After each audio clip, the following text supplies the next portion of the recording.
I was born in Birmingham some 60 years ago now, and moved to Walsall about 35 years ago. So not born and bred in Walsall, but died through the war now with a Walsall adopted son. I started my life working in Lloyds Bank, and from there on graduated into credit management, qualified as a credit manager, and worked for numerous companies, mainly in the field of credit. Headed up a group of 20 companies turning over 40 million, and ended up buying one of those as a management buyout in 1987, traded that to be the second biggest in the UK in its field, and sold that for £500,000 at the time, which was a lot of money. From there on, I bought and sold various companies, and in 1991 started what is now probably the largest independent insolvency practice in the country. Sadly, my business partner passed away, but that continues to trade profitably in Aldridge. Yes, I'm married to Pearl. Have been for a lot of years now, 37, 38 years coming up. My daughter is 32. She's having a baby this Saturday coming up. So that'll be our first grandchild. So that in itself is a bit of an event. We live locally in Walsall, and we enjoy life, and very much a close family.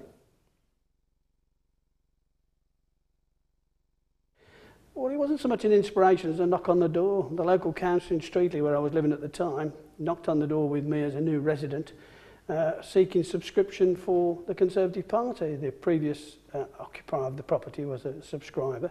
And I got talking to him, and from there on, I was lured into it. He said, "You won't win if you stand." This was in 1980, but I did. And inspirational wise, I think that, I think you look at what Margaret Thatcher did, and there are those that love her, those that hate her. I'm one of the lovers, and I met her a couple of times, which I was very grateful to do. And of course, Winston Churchill. Those two people have a legacy in this country, and I think if people look at what they did, I think they should be proud that they're part of being the England that we are.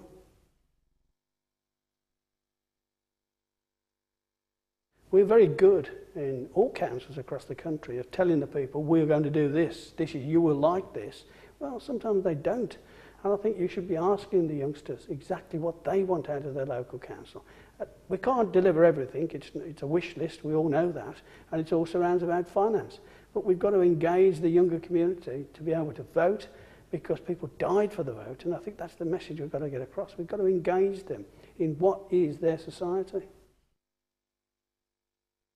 I do meet a lot of the staff, but it is certainly, my door's always open. If I can't meet them and they've got a problem, they can always knock on my door as the leader of the council and say, well, here I am.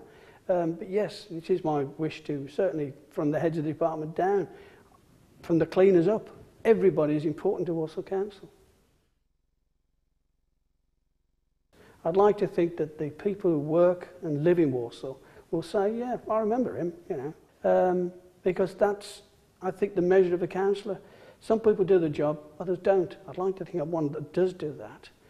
History, I hope, will repeat itself. Last time I was leader, we did Town Wall Phase 1, Town Wall Phase 2, the new art gallery, the bus station, love it or hate it, the money for the ring road, and the PFI lighting scheme. It wasn't bad in a short space of time, but you've got limited time on the earth, and I think you've got to make sure that you use every minute. Live every day as if it's your last. One day it will be.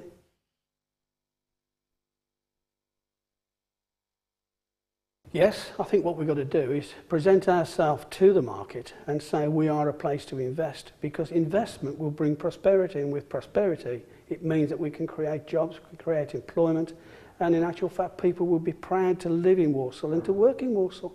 I'd like to think that after the first 12 months we've got the finances under wraps, although we are facing difficult times with the possibility of at least a 10% cut from government of the day, whoever that may be, whichever political party that might be.